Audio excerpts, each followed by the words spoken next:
안녕하세요. 오늘은 들꽃야담 1시간 몰아보기입니다. 즐거운 시청 되세요. 세 명의 산의 맛을 본 처자. 한양 외곽의 작은 마을은 늦가을 햇살 아래 고요히 빛났습니다. 허름한 초가집에 사는 연지는 18 나이에 집안의 가장이 되었죠. 어머니를 일찍 여의고 병든 아버지와 어린 동생들의 가장이 되어 살아가는 그녀는 효녀로 마을에 소문이 자자했습니다. 연지는 새벽부터 물을 길어 밥을 짓고 아버지의 약을 다리며 하루를 시작하였어요. 그녀의 손은 거칠었으나 눈빛은 맑고 따뜻하였죠. 오늘은 아버지, 기침이 잦으시니 약초를 더 구해야겠구나. 연지는 혼잣말하며 마당을 쓸었습니다.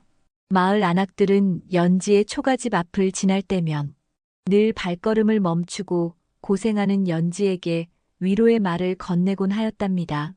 그날도 우물가에서 빨래하던 덕순네가 연지 이야기를 꺼냈지요. 연지 그 아이 딱해 죽겠어.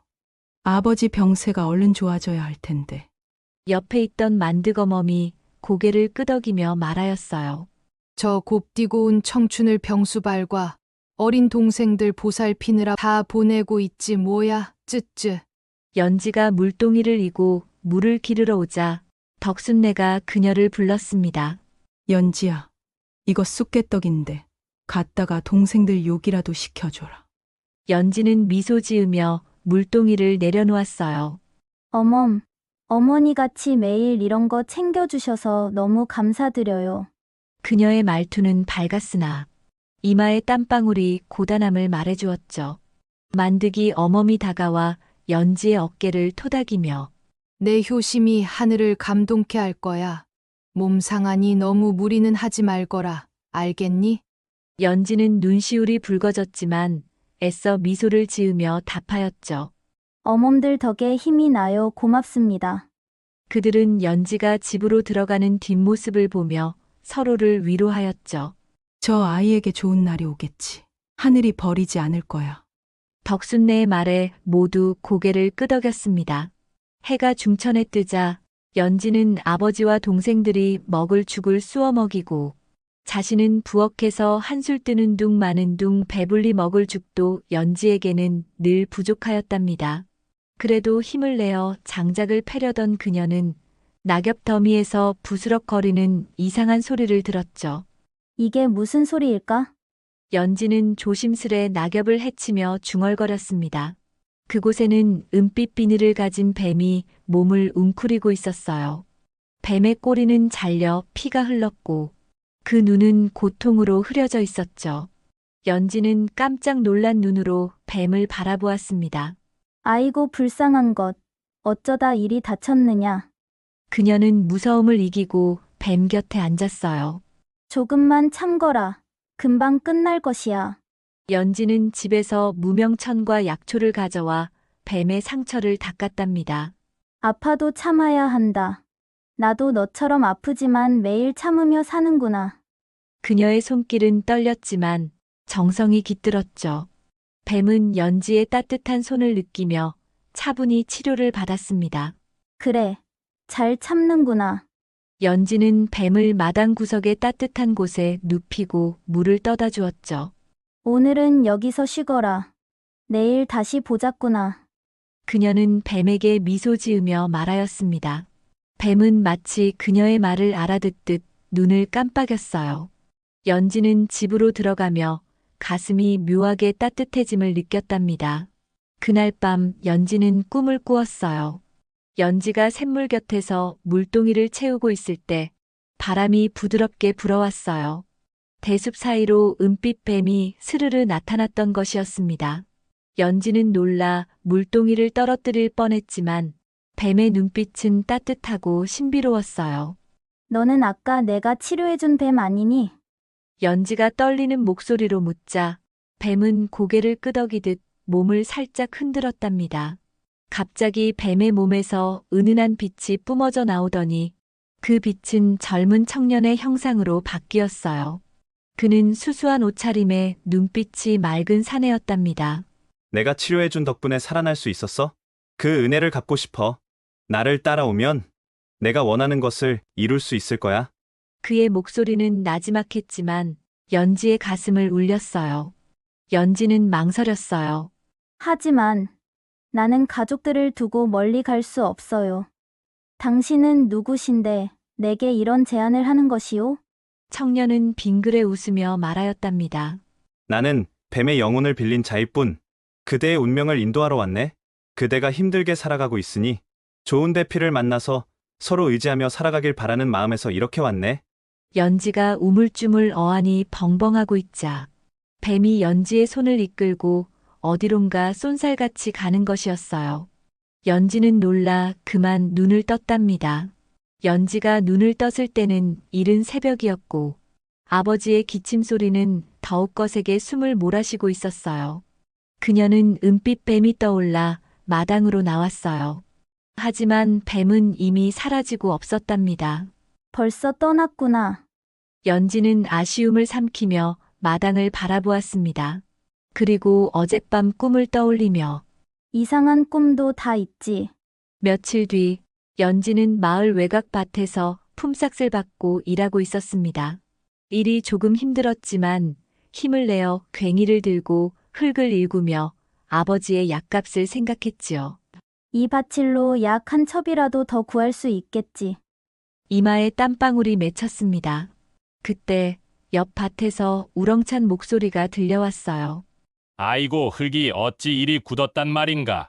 연지가 고개를 들어보니 근육질 사내가 괭이를 휘두르고 있었답니다.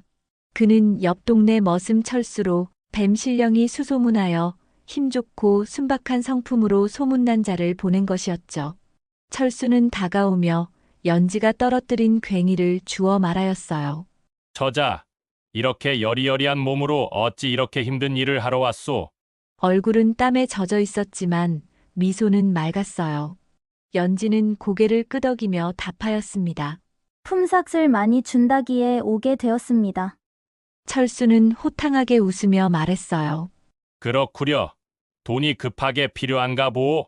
나는 철수라 하오. 나도 이 마을에 일거리가 많고 품삯 잘 쳐준다는 소문에 왔소. 헌데 이 마을에는 다 연지 처자만큼 아리따운 안악들만 있는 것이오. 연지는 쑥스러워하며 손사래를 쳤습니다. 그만 쳐다보고 일이나 하세요. 철수는 연지 곁에서 밭일을 도우며 이야기를 풀었어요. 나는 글은 모르지만 힘 하나는 자신 있소. 내 불과 2년 전만 해도 300평짜리 밭도 혼자 일구고 힘이 남아서 마님 밤 요기까지 맡았었지. 하하하. 그러니 처자, 저 그늘에 가서 좀 쉬고 있으시오. 내 처자 일까지 모두 하리다. 목소리는 우렁찼고 구릿빛 팔뚝은 햇살 아래 불끈 빛났습니다. 연지는 그의 순박한 태도에 미소 지었어요. 대단하시네요. 말씀만이라도 감사해요.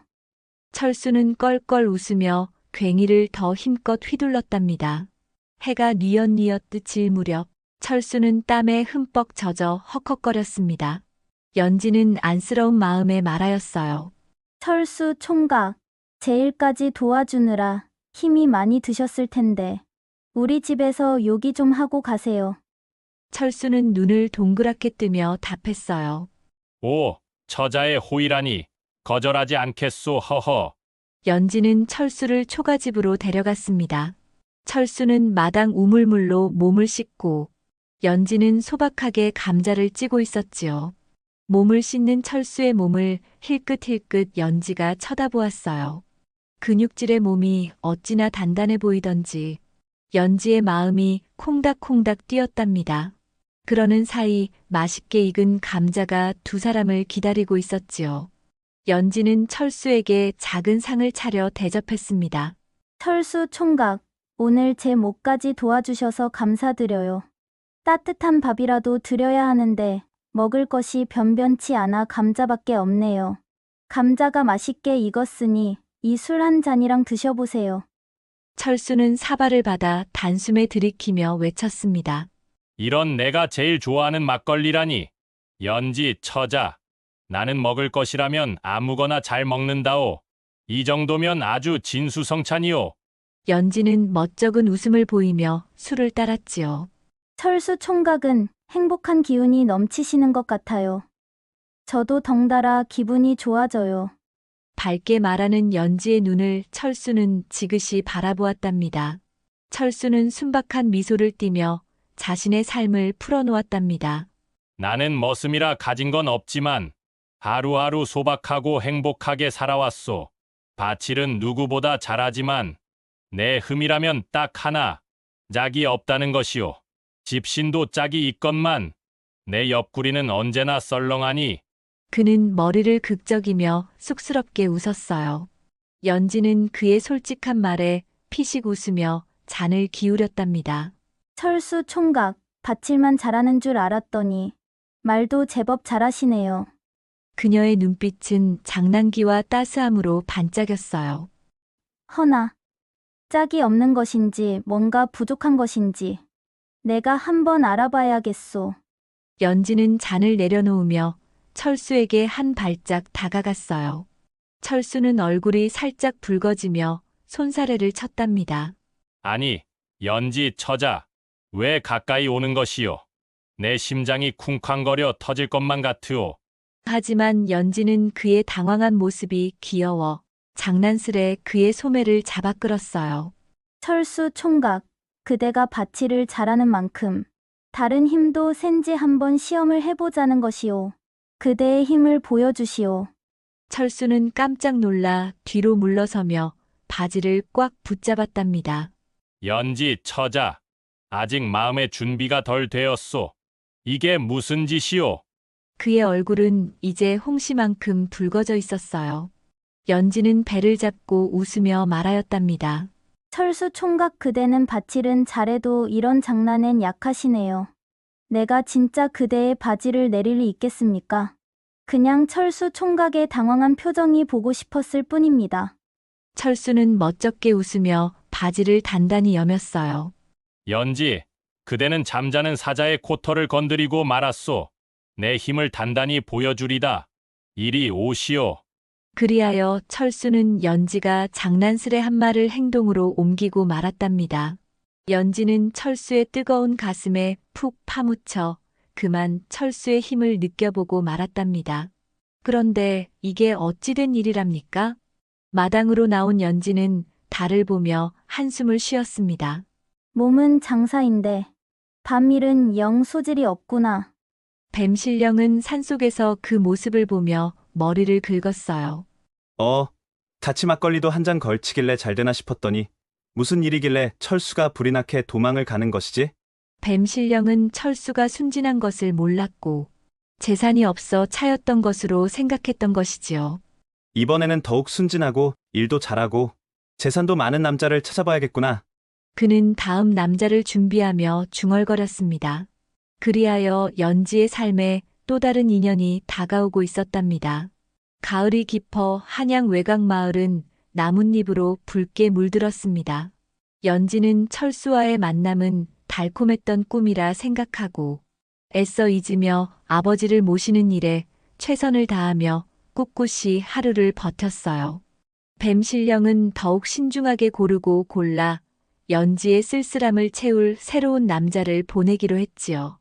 이번엔 재물 많고 순진하며 착하기까지 한 상인을 보내주마. 뱀신령은 자신만만하게 준영이라는 청년을 불러들였답니다.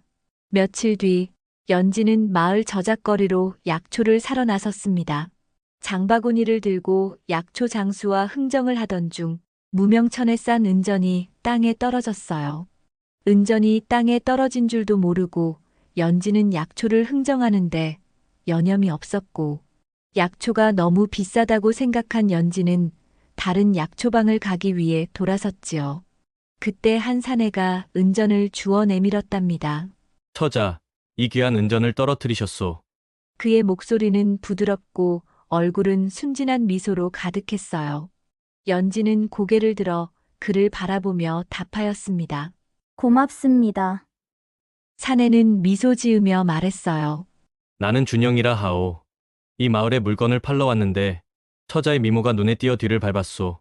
그의 옷차림은 비단으로 화려했고 허리엔 은빛 장식이 반짝였답니다. 모습만으로는 여느 부잣집 도련님쯤으로 보였답니다. 연지는 그의 호의에 얼굴이 살짝 붉어졌어요. 저는 연지라 합니다. 준영은 그녀의 수줍은 모습에 더욱 마음을 빼앗긴 듯 하였습니다. 연지 처자. 내가 이곳은 처음이라 길이 어둡구려. 시장을 한 바퀴 돌며 길을 익힐 수 있게 해주겠소? 연지는 망설였지만 그의 순진한 눈빛에 고개를 끄덕였어요. 해가 지기 전에는 가봐야 해요. 그리하여 두 사람은 시장을 돌며 이야기를 나누었어요. 한양에서 장사하며 이곳저곳 안 가본 곳이 없고 세상 다양한 사람도 많이 만났지만 나도 이제는 좋은 짝을 만나 정착을 하고 싶구려. 연지 처자는 마음에 두고 있는 사내가 있소. 준영이 묻자 연지는 우물쭈물 철수와의 이야기를 풀었죠. 잠자코 듣던 준영은 어허, 밤일은 힘으로 하는 것이 아닌 기술이 중요한 것인데. 쯧쯧, 어디 이 세상 풍파를 다 겪은 나의 기술을 경험해 보시겠소. 라며 은지에게 어필을 하였지요. 연지는 얼굴이 발그레해지며 사람이 없는 시장 끝자락의 나무 그늘을 가리켰습니다. 둘은 바삐 길을 걸어가던 중 문득 땅 위에 개미 무리를 보았어요. 준영이 무심코 발을 내디디며 개미를 밟아 뭉갰습니다. 연지는 가슴이 철렁하며 말하였어요. 나리, 작은 생명도 소중하지 않소. 준영은 어리둥절하며 웃었답니다. 이런 개미 따위가 어찌 생명이라 하겠소. 처자, 너무 마음 쓰지 마시오. 연지는 그의 말에 정이 뚝 떨어졌어요. 생명은 크고 작음이 없고 모두 귀하게 여겨야 하는 것이지요. 그녀의 목소리는 차가웠습니다. 준영은 당황하며 변명을 하려 했어요. 내가 실수했소. 처자, 기분 풀고 오늘 밤 내게 시간을 더 주시오. 연지는 고개를 저으며 답하였어요. 나리는 좋은 분이나 생명을 소중히 여기지 않는 마음이 나와 맞지 않소. 연지는 단호하게 외쳤습니다. 그리하여 준영의 마음을 느껴보지도 못하고 연지는 준영을 뒤로하고 집으로 돌아가 버렸답니다. 그날 밤 연지는 초가집 마루 끝에 앉아 막걸리 잔을 기울이며 하늘을 올려다보았어요. 희뿌연 달빛 아래 그녀는 씁쓸한 웃음을 지으며 중얼거렸지요. 옆집 혜순인 아이 셋을 낳아 살림이 늘고 산 너머 일심인 올가을에 혼인하게 생겼는데 전 어째 좋은 짝을 만나기가 이리도 힘들까요? 좋은 인연은 애초에 제 몫이 아니었나 봅니다. 차라리 마음 접고 삭발하여 절로 들어가야 할까 봅니다. 뱀신령은 산속에서 그 모습을 보며 머리를 긁었어요. 또 차였구나. 이 효녀의 짝을 찾는 것이 어찌 이리 까다로운가. 재물 많고 순진한 청년도 안 되다니. 뱀신령은 마지막 카드인 3년 전 부인을 잃은 고관 김대순을 보내기로 하였습니다. 호랍이라지만 높은 벼슬에 인품이 좋은 사람으로 어쩌면 연지와 잘 어울릴 것도 같았지요. 김대순은 3년 전 부인을 잃고 어머니 병시 중에 전념하는 이였어요. 대순의 어머니는 대쪽 같은 성정이라 웬만한 하인들이 드는 시중은 마음에 들어 하지 않으셨지요. 그리하여 참하고 고운 여인으로 어머니 병시중을 들을 처자를 찾고 있던 중이었습니다. 그러던 중 마을 안악들의 소문을 통해 연지의 소문을 듣게 되었어요.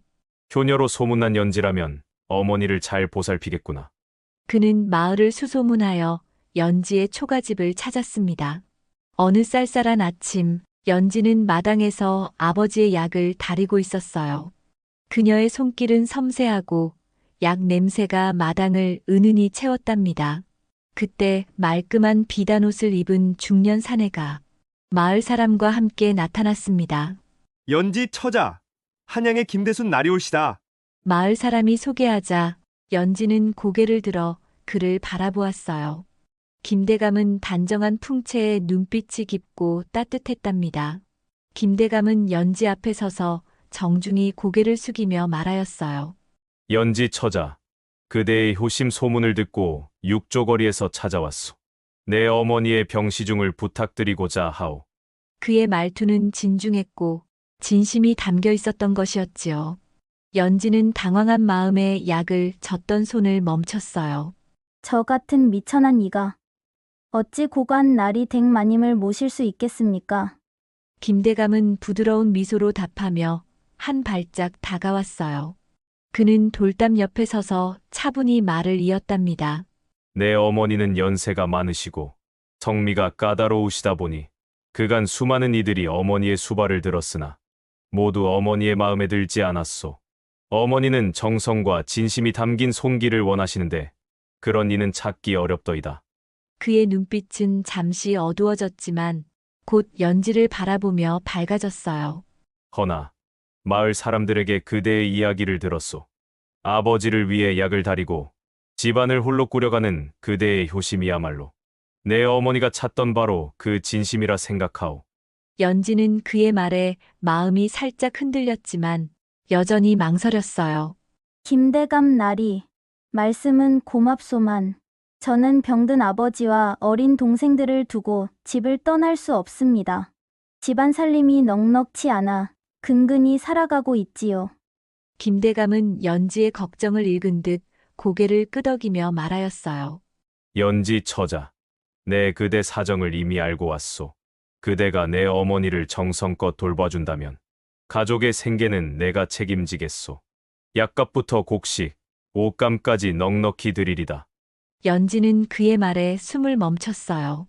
아버지의 약값과 동생들의 끼니를 걱정하던 그녀의 마음이 크게 흔들렸던 것이었지요. 나리, 그게 참말이옵니까? 저 같은 이에게 어찌 그런 큰 은혜를. 그녀의 눈에는 눈물이 살짝 고였답니다. 김대감은 따뜻한 미소로 답하였어요. 연지 처자, 그대의 효심이 내 어머니를 기쁘게 한다면 그 보답은 내가 반드시 지키리다.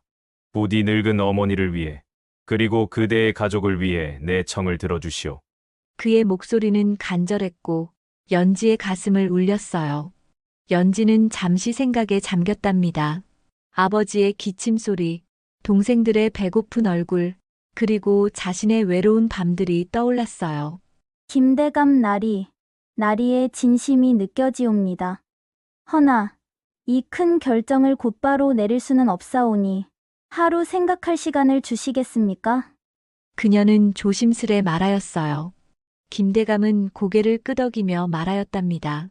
그리하시오. 내일 다시 찾아오리다. 그대의 선한 마음이 내 어머니의 마지막 날들을 따뜻하게 해주길 바라오. 그는 예를 갖춰 인사하고 마을 사람과 함께 떠났어요. 연지는 약을 다리는 불을 바라보며 깊은 생각에 잠겼던 것이었지요. 그리하여 연지는 아버지의 허락을 받고 김대감 집으로 들어가기로 마음을 먹었답니다. 김대감의 저택은 소박했지만 정갈한 기품이 흘렀어요. 연지는 매일 김대감 어머니 곁에서 약을 다리고 손발을 주물러 혀를 풀어드렸어요. 창호지를 뚫을 듯한 매서운 바람이 부는 어느 날 새벽 김대감의 어머니가 고열에 시달리며 신음하였습니다. 연지는 촛불을 밝히고 찬물에 적신 무명천으로 김대감 어머니의 이마와 목을 조심스레 닦았어요. 마님, 조금만 참으시어요. 곧 열이 내릴 것입니다. 연지는 1시간마다 물수건을 갈아가며 마님의 뜨거운 몸을 식혔습니다. 새벽녘 마님이 기침하며 토하자 연지는 망설임 없이 손으로 받아내고 깨끗한 천으로 닦아드렸어요. 마님, 제가 곁에 있으니 걱정하지 마세요. 곧 편안해지실 것입니다. 다행히 까다로운 마님은 연지의 지극정성에 진심을 느끼게 되었습니다. 다음 날 김대감의 어머니는 기력을 조금 되찾고 연지를 보며 미소 지었어요. 내가 아니었다면 이 늙은이가 어찌 버텼겠느냐. 진심 어린 내 마음과 부드러운 손길에 감동하였구나. 연지는 얼굴을 붉히며 답하였습니다. 마님, 과찬이십니다. 제가 해야 할 일을 했을 뿐입니다. 그날 저녁 어머니는 김대감을 불러 말하였습니다.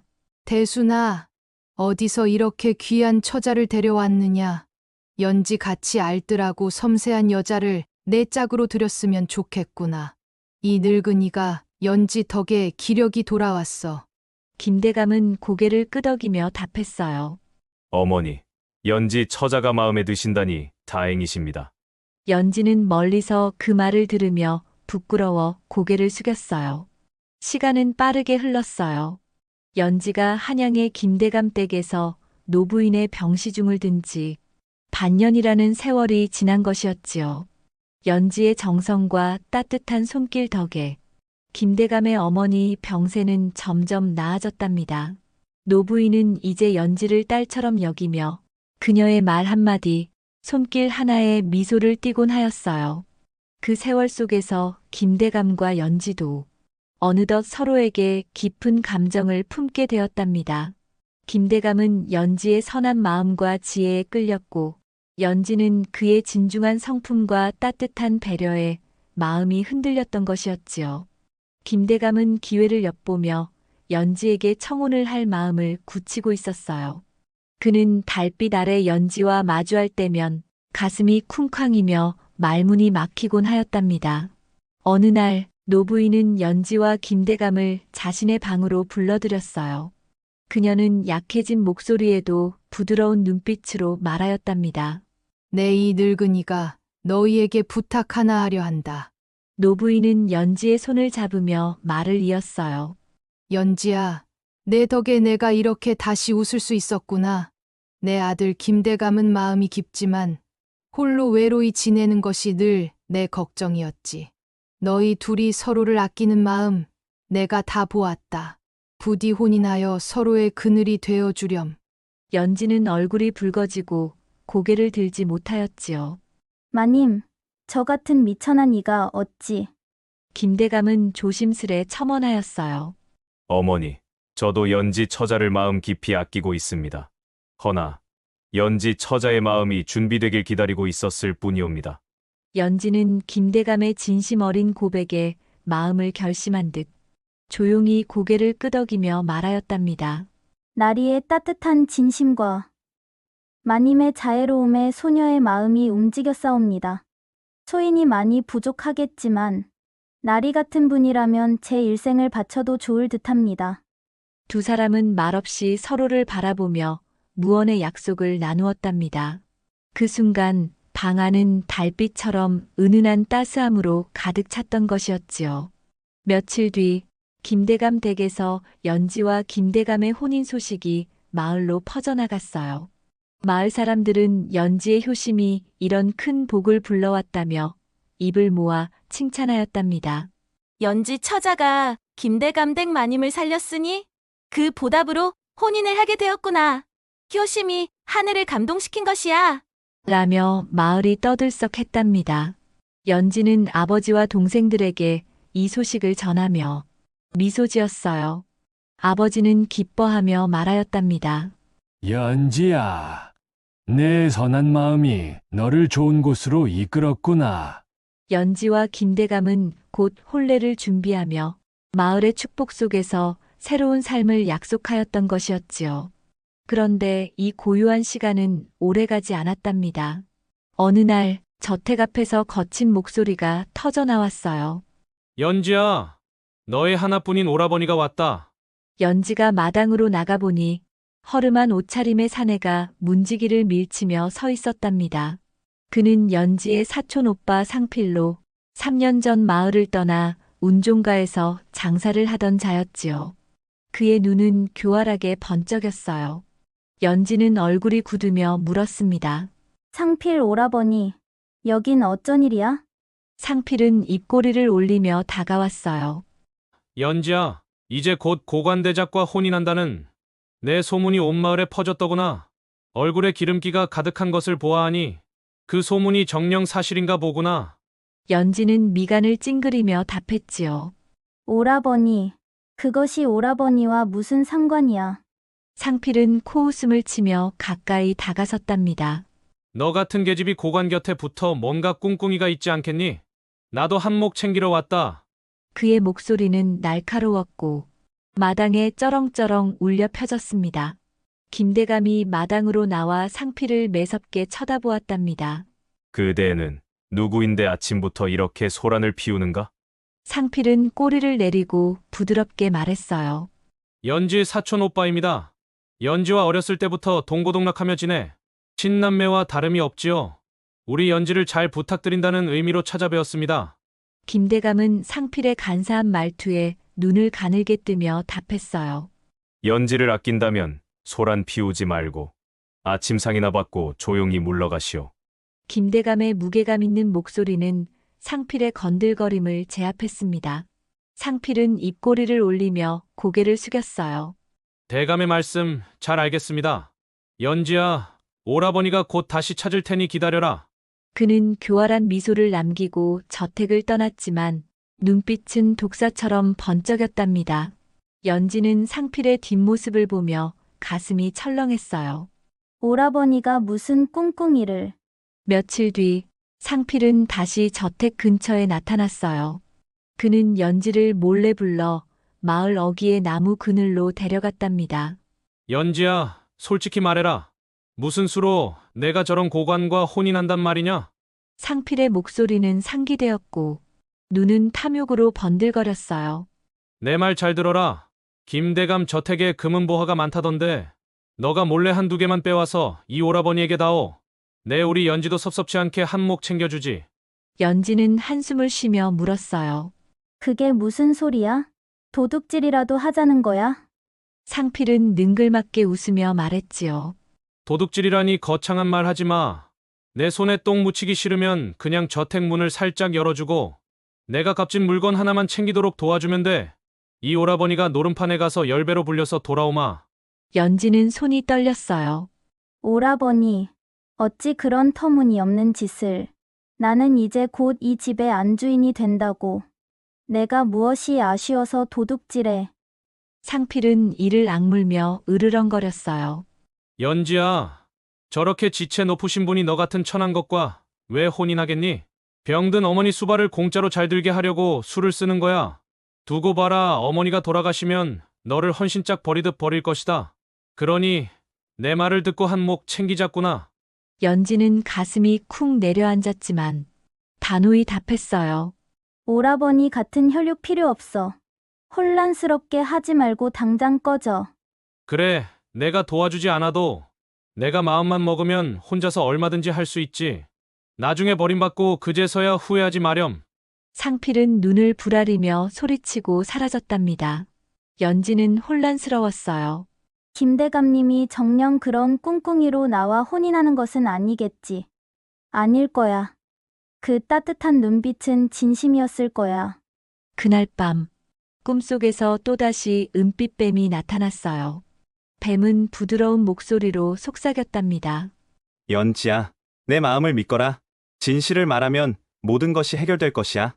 연지는 잠에서 깨어 거친 숨을 몰아쉬었어요. 뱀 신령이시여 용기를 주세요. 그녀는 손을 모아 기도했지요. 다음 날 연지는 김대감의 저택으로 찾아가 떨리는 목소리로 말했어요. 대감, 드릴 말씀이 있어요.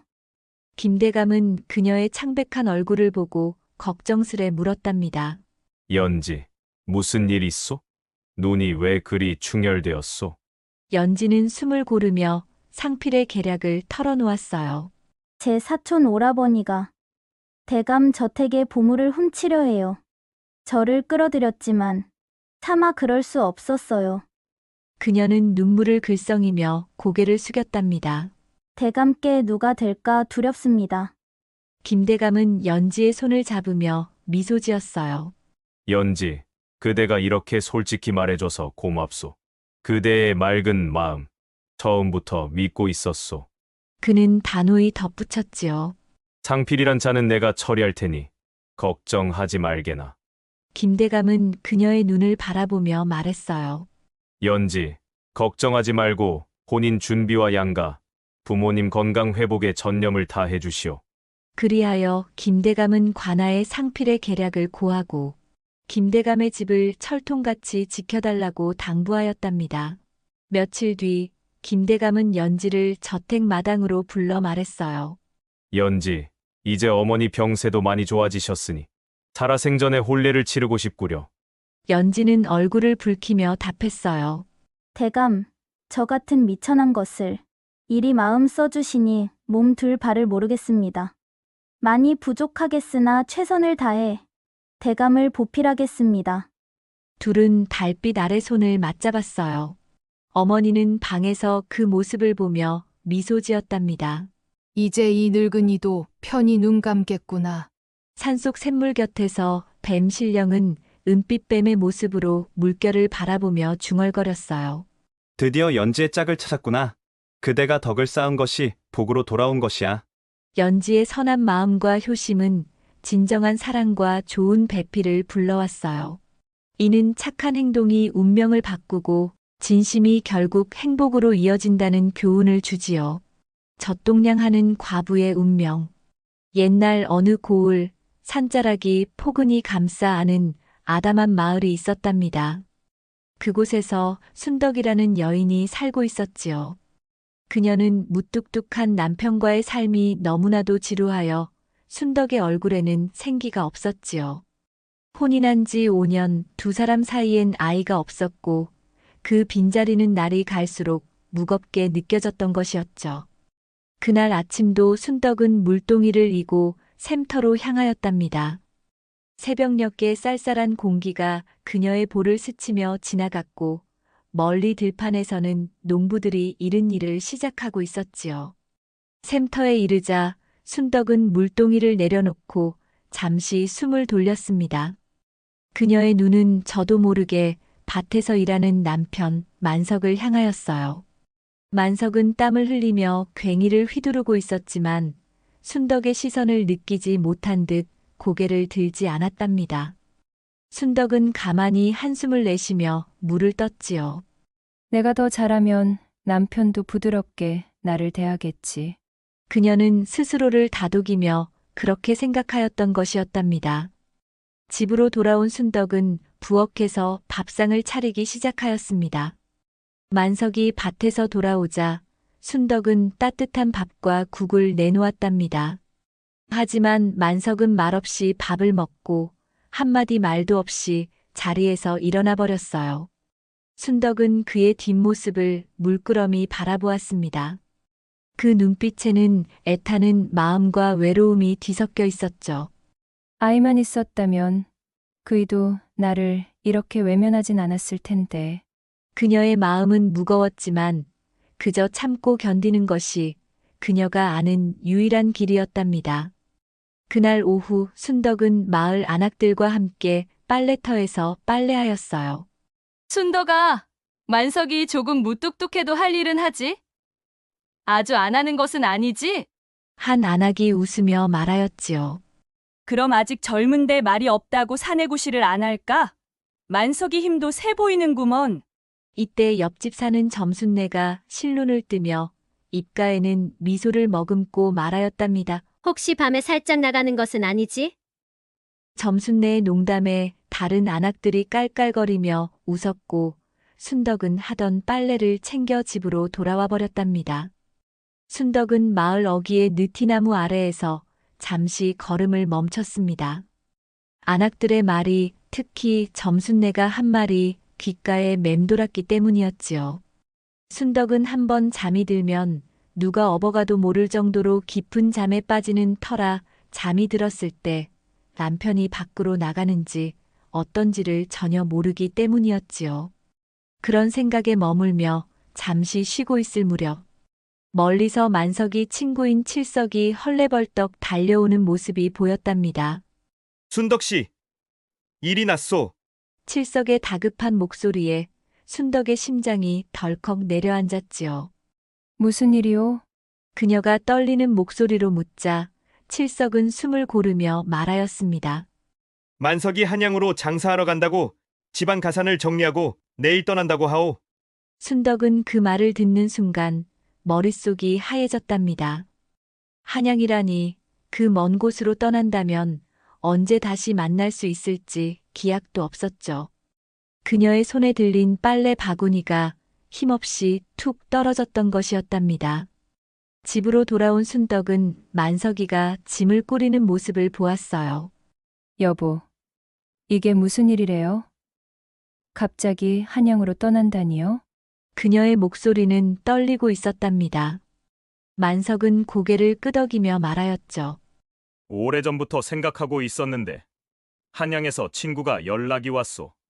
좋은 기회가 있으니 함께 장사를 하자고. 잘만 되면 우리도 큰 돈을 벌 수 있을 것이요.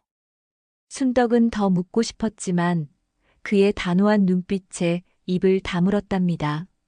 그날 밤 순덕은 잠을 이루지 못하고 뒤척였어요.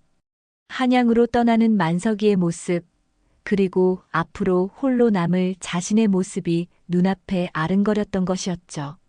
마치 돌덩이처럼 그녀의 가슴에 얹혀 있었지요.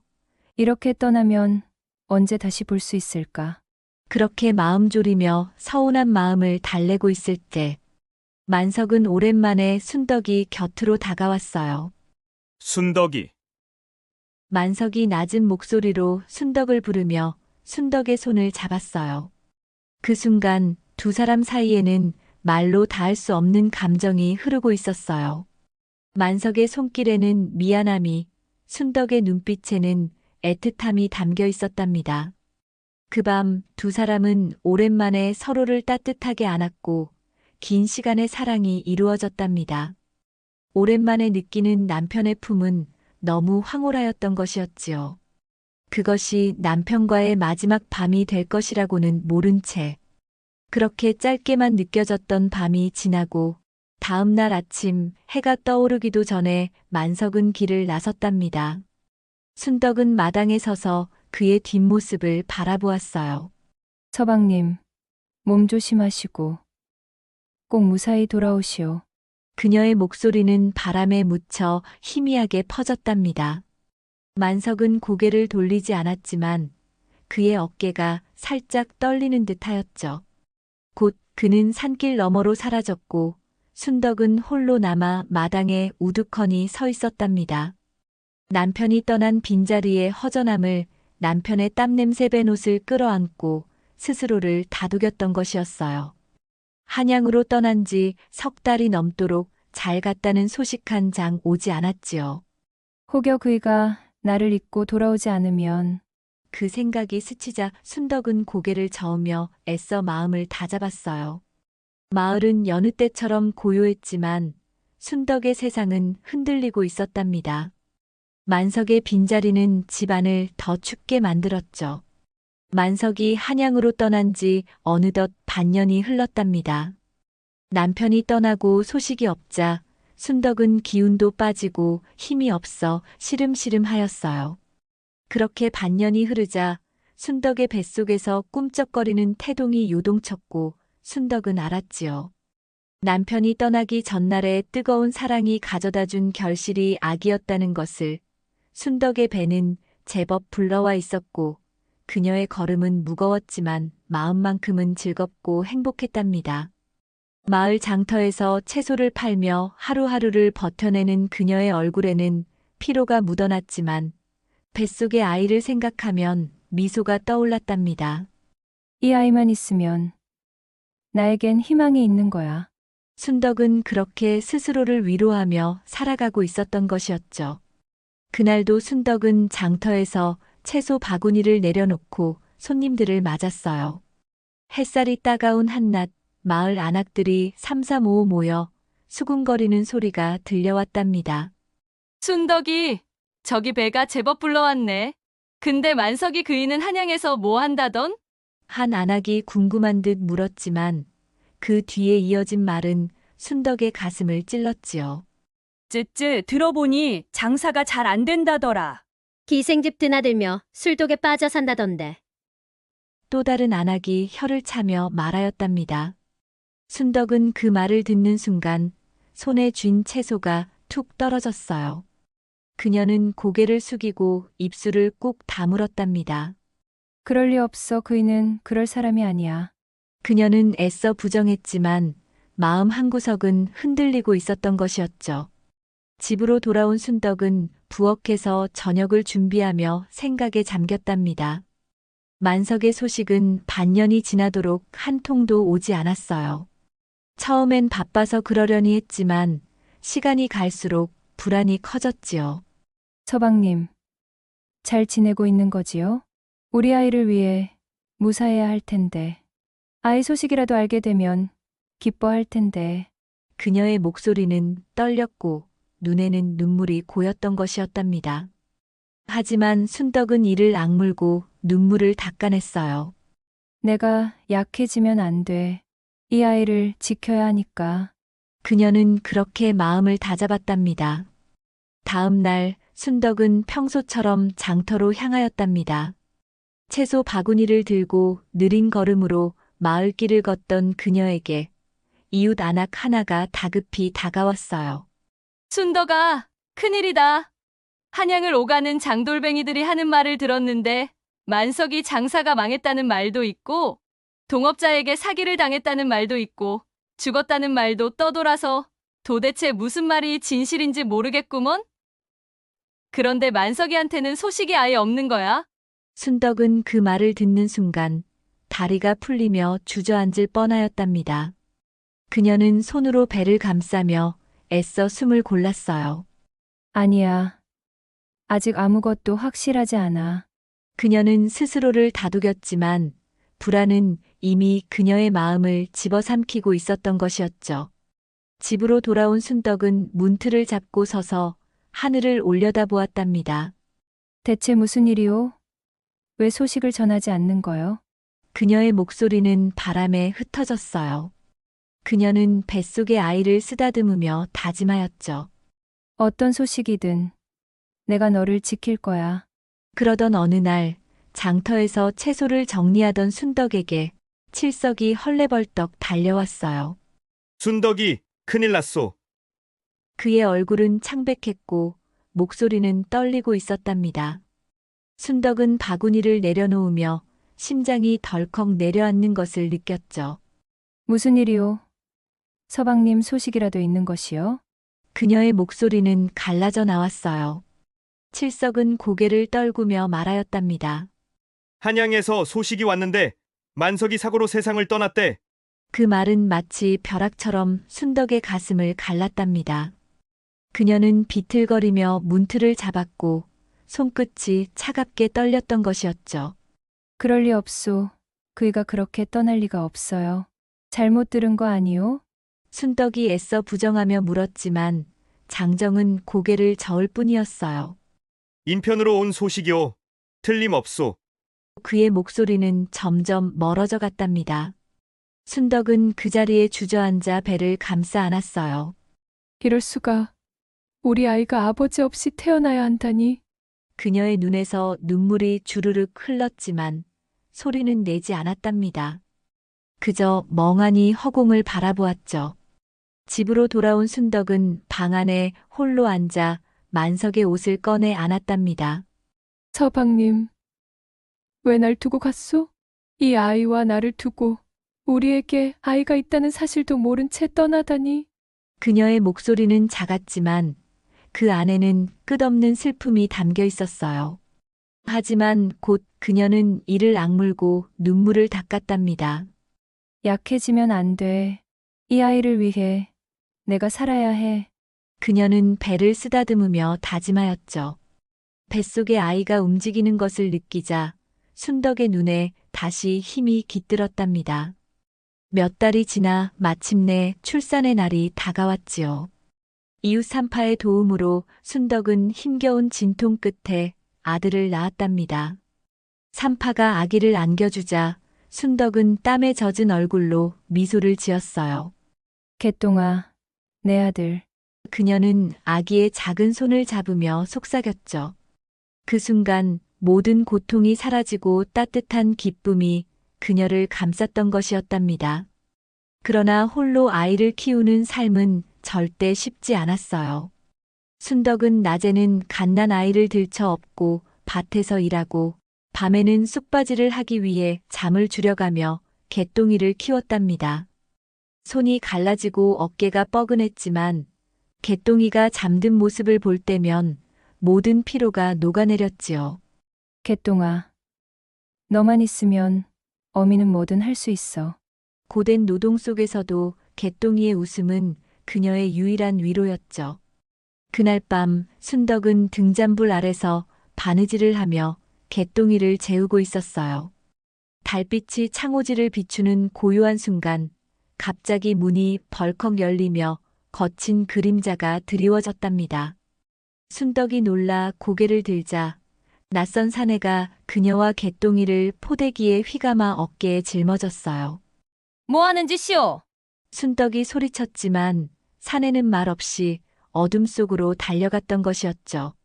산길을 달리는 동안 순덕의 심장은 터질 듯 뛰었답니다.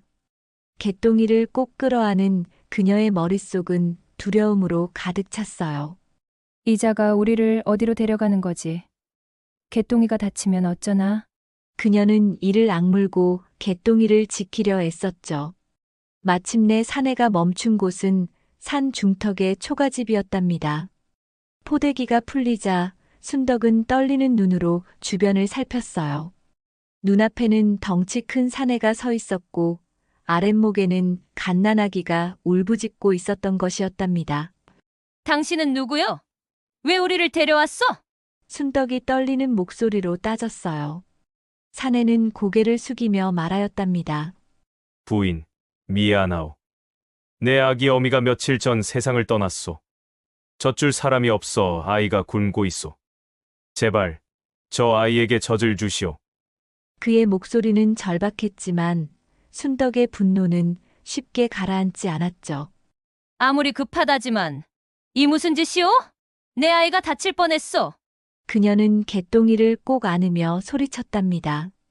김서방은 무릎을 꿇고 애원하였어요. 내가 잘못했소. 자식이 굶으니 미쳤나 보오. 부인, 제발 아이만 살려주시오. 순덕은 그의 말에 화가 치밀었지만 아랫목에서 울부짖는 갓난아기를 보자 가슴이 저릿했답니다. 그 울음은 개똥이의 울음과 다르지 않았어요. 이 아이는 죄가 없지. 어미로서 이 울음을 외면할 순 없어. 그녀는 갈등 끝에 결심하였죠. 순덕은 돌아앉아 김서방의 아이에게 젖을 먹였답니다. 아이가 젖을 빨며 울음을 멈추자 그녀의 마음도 조금씩 누그러졌던 것이었죠.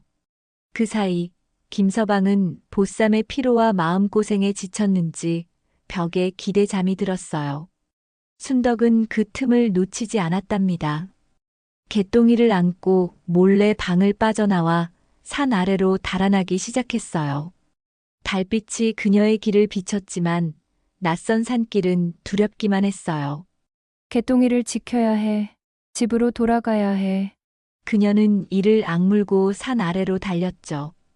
개똥이의 작은 숨소리가 그녀의 유일한 위로였답니다. 하지만 달아난 지 얼마 안 되어 뒤에서 문이 벌컥 열리는 소리가 들렸어요. 김서방이 잠에서 깨어나 그녀가 없는 걸 눈치챈 것이었죠. 순덕의 심장이 쿵쾅거렸답니다.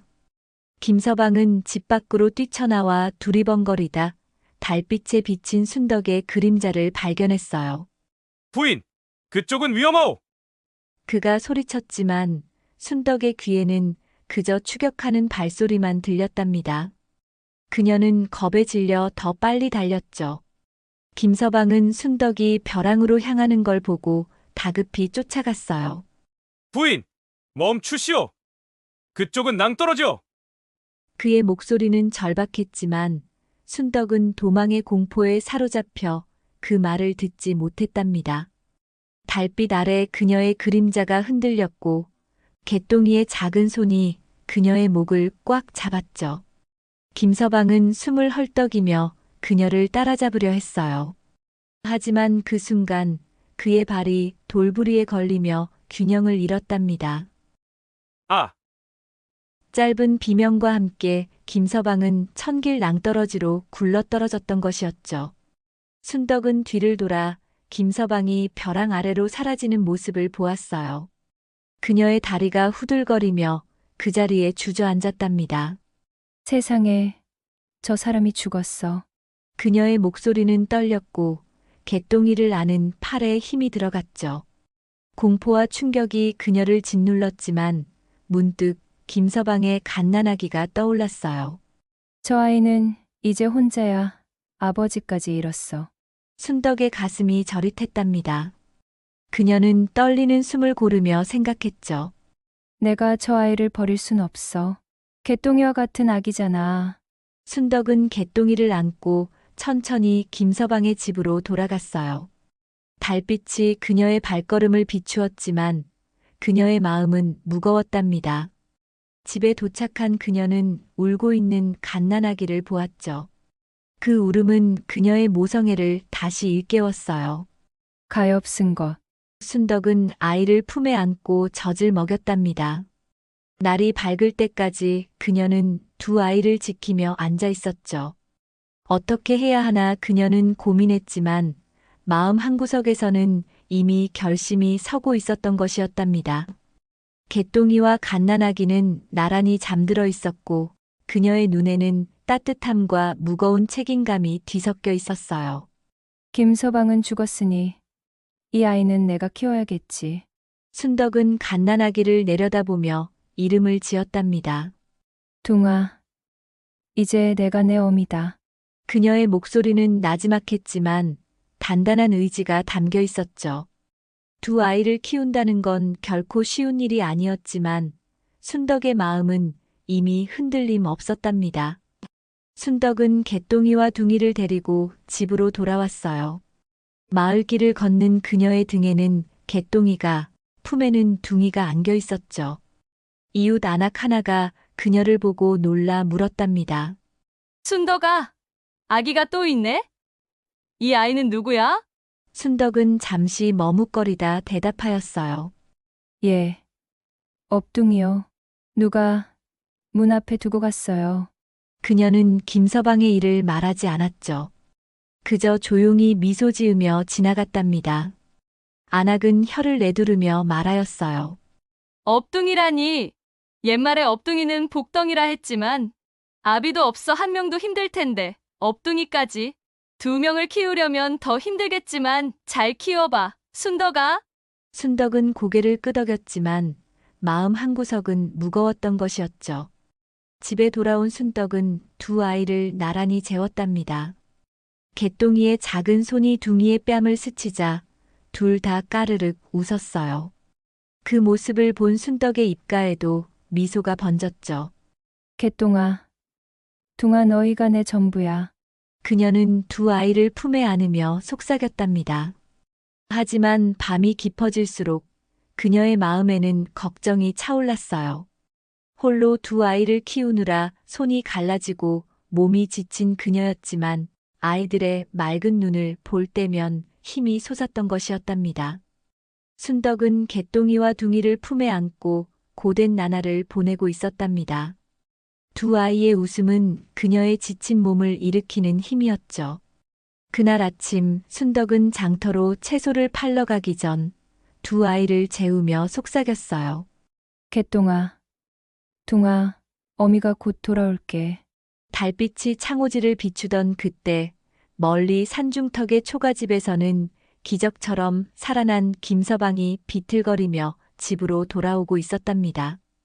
벼랑에서 떨어졌지만 나뭇가지에 걸려 목숨을 건진 그는 사흘을 산속에서 헤맨 끝에 집에 닿았던 것이었죠. 김서방은 문을 열자마자 텅 빈 집을 보고 가슴이 철렁했어요. 우리 둥이 어디 있는 것이냐? 그는 절망하며 중얼거렸답니다.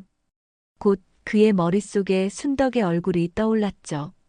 혹시 그 부인이? 그는 힘없는 다리로 순덕의 집을 향해 달려갔어요.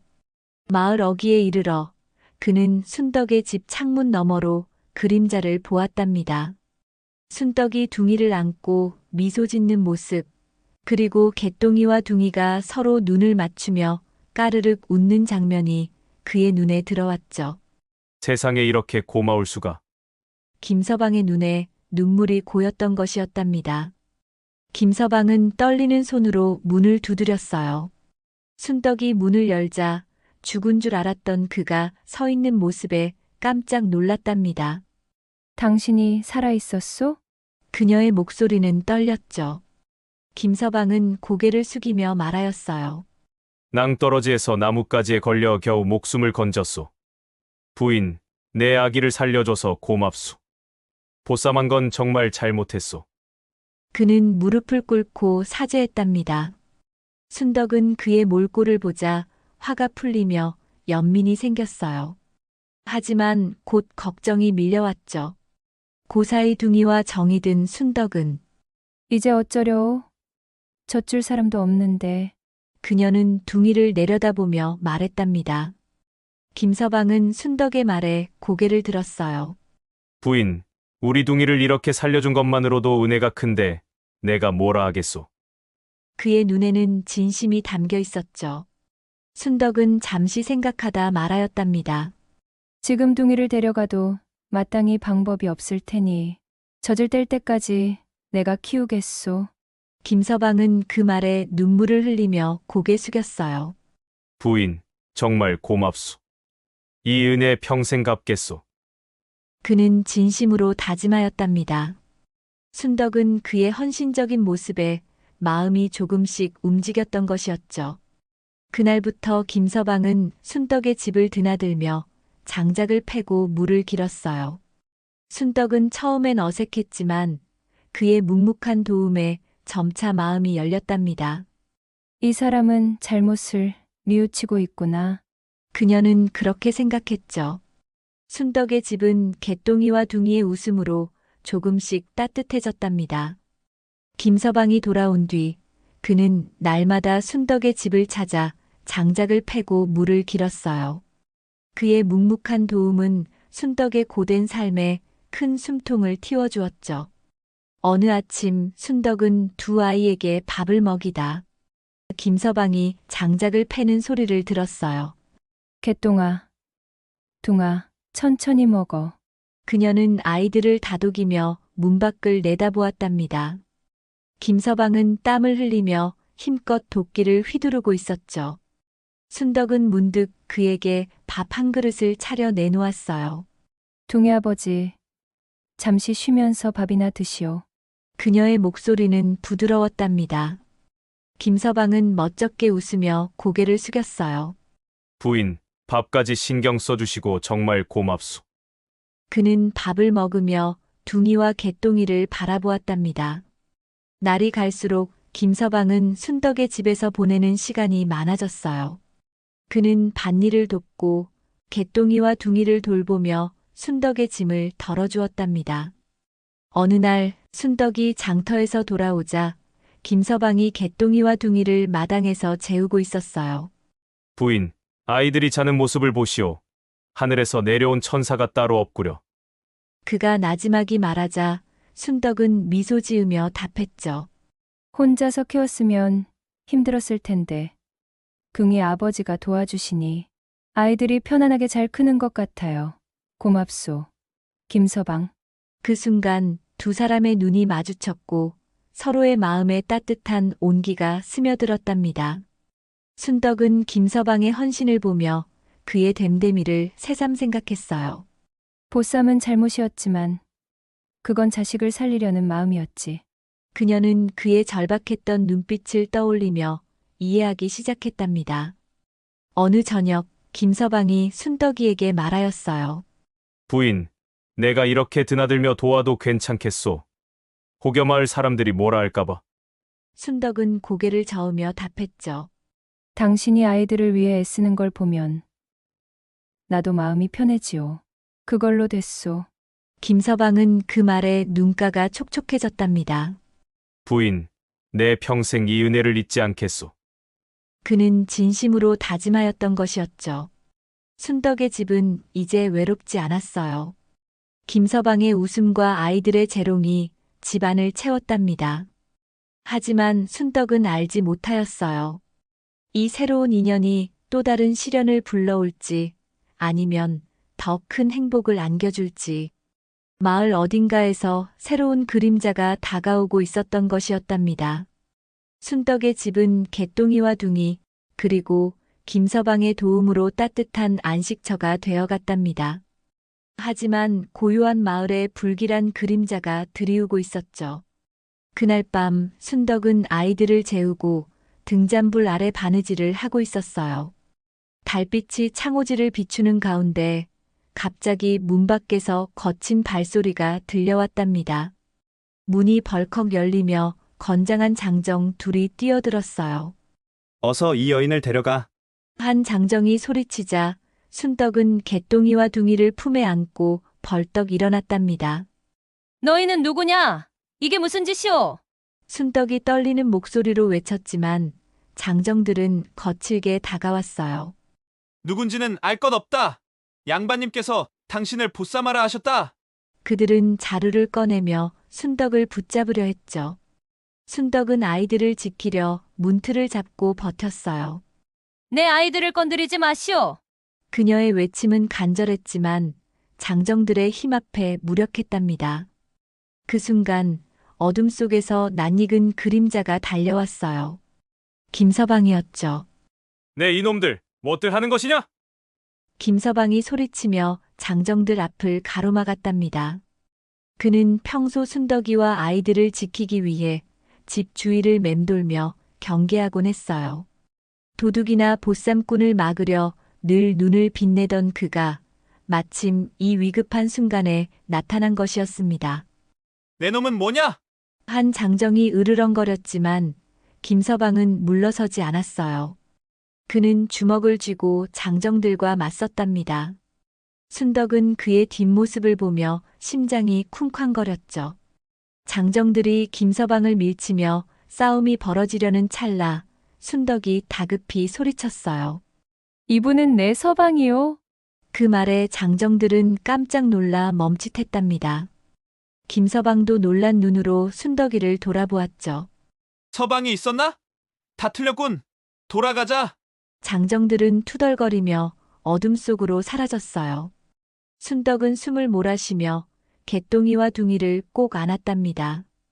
김서방은 어색한 표정으로 그녀를 바라보았죠. 부인 방금 그 말은? 그의 목소리는 떨렸답니다. 순덕은 쑥스러움에 얼굴이 붉어졌어요. 그냥 급해서 한 말이오. 장정들을 쫓으려다 보니. 그녀는 고개를 숙이며 중얼거렸죠. 김서방은 멋쩍게 웃으며 말했답니다. 그 말 마을에 퍼지면 소문이 날 텐데 괜찮겠소? 순덕이는 잠시 생각에 잠겼어요. 내 남편이라 했으니 이제 어찌하나. 하지만 김서방의 헌신적인 모습, 아이들을 지키러 달려온 그의 모습이 그녀의 마음을 흔들었답니다. 이 사람이라면 믿어도 되지 않을까. 그녀는 조용히 미소 지었죠. 김서방, 오늘 고마웠소. 당신이 아니었으면 어찌 됐을지. 그녀의 눈에는 진심이 담겨 있었죠. 김서방은 고개를 저으며 답했어요. 내가 해야 할 일이었소. 부인과 아이들을 지키는 게 내 마음이니. 그의 눈빛은 따뜻하고 깊었답니다. 그렇게 두 사람의 뜨거운 눈빛은 서로를 끌어당기는 끈끈한 힘이 되었고 순덕과 김서방의 가슴이 뜨겁게 뛰기 시작했어요. 김서방. 그녀가 나지막이 부르자 그들의 눈이 마주친 순간 말 없는 감정이 서로를 끌어당겼답니다. 순덕이는 쑥스러움에 고개를 돌리려 했지만 김서방이 조심스레 그녀의 손을 잡았어요. 부인, 내가 부족하지만 개똥이의 아버지가 되어도 되겠소? 그의 목소리는 떨렸답니다. 순덕은 그의 손에서 전해지는 온기에 마음이 녹아내렸어요. 당신이라면 괜찮소. 그녀는 속삭이듯 답했죠. 그 순간 김서방은 그녀를 품에 끌어안았답니다. 달빛 아래 두 사람은 서로의 숨결을 느끼며 뜨거운 마음을 나누었어요. 순덕의 뺨은 붉어졌고 김서방의 손길은 조심스러우면서도 진심이었죠. 그들의 입술이 닿았을 때 세상의 모든 두려움과 외로움이 사라지는 듯 했답니다.